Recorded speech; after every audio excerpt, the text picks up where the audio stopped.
It started with two radio DJs and a lighthearted prank call to the London hospital where the pregnant Duchess Kate was recovering from acute morning sickness. But today, that hoax took a tragic and unexpected turn when the nurse who picked up the call was found dead under mysterious circumstances. ABC's David Wright brings us this look at the dark side of practical jokes. Hello, good morning. King Edward VII Hospital. Oh, hello there. Could I please speak to Kate, please, my granddaughter? Oh, yes, just hold on, ma'am. Thank you. As this prank phone call by two Australian DJs went viral around the world, if this has worked, it's the easiest prank call we've ever made.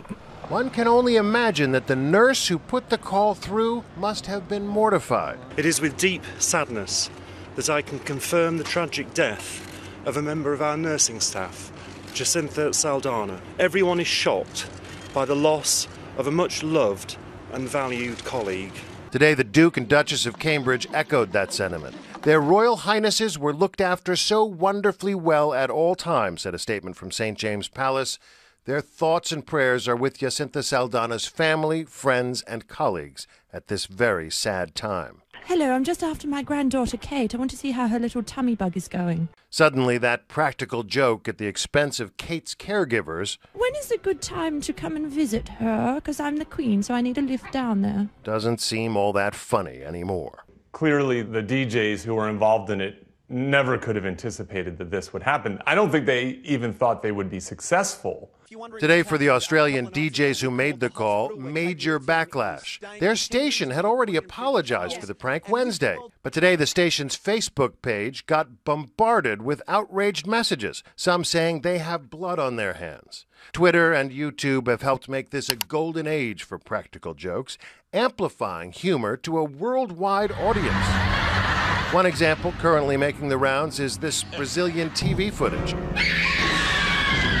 showing people trapped all alone in a broken elevator, only to find they've been joined by a spooky companion.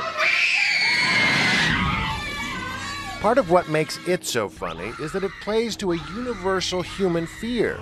Wouldn't we all react like that? What these producers do to try to make this a little funnier is they often add a laugh track. So the laugh track, the people laughing in the background, sort of signals that this potentially bad situation, this potentially mean thing, is actually okay and hence funny. Without laugh track, it's oftentimes hard to delight in the misery of others. Less funny are jokes that target one individual in what could be construed as a mean-spirited way, such as Wayne Houchin, an American magician appearing on TV in the Dominican Republic last weekend. The host unexpectedly set Houchin's hair on fire. His face is burnt. The magician suffered serious burns. A practical joke can in many ways be a way to tease someone, or you could bully them. Sometimes even a friendly joke can go too far. In 2004, many fans of MTV's Punk'd thought it was funny when actor Chris Klein arrived home to find his house under siege. Somebody's coming out. A fake Hollywood SWAT team in this case, under the direction of Punk'd host Ashton Kutcher. I knew it! But earlier this year, someone punked Kutcher by sending a real SWAT team to his house. The prankster had told police there was a home invasion in progress. Some of Kutcher's household staff were detained at gunpoint by real cops with real bullets. Authorities call it swatting. It's become something of a mini fad. Among the other high-profile victims this year, Miley Cyrus and Simon Cowell. Clearly, the Australians never expected their prank to have deadly consequences. I think that this nurse sort of got caught in the crossfire. Very clearly, it's the case that the royals were the target. Mel Greig was a rising star in Sydney, getting the radio show earlier this year after gaining prominence as a fun-loving contestant on The Amazing Race. Finger in a goat's bum, and it still smells. Now she'll have to deal with the fallout from this.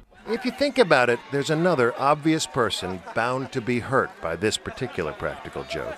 The anxious royal father-to-be. His mother will never know his children because she was hounded by the press. Now, more frivolous attention. I am the Queen. Bow for me. Bow for me. And tragically, another life lost.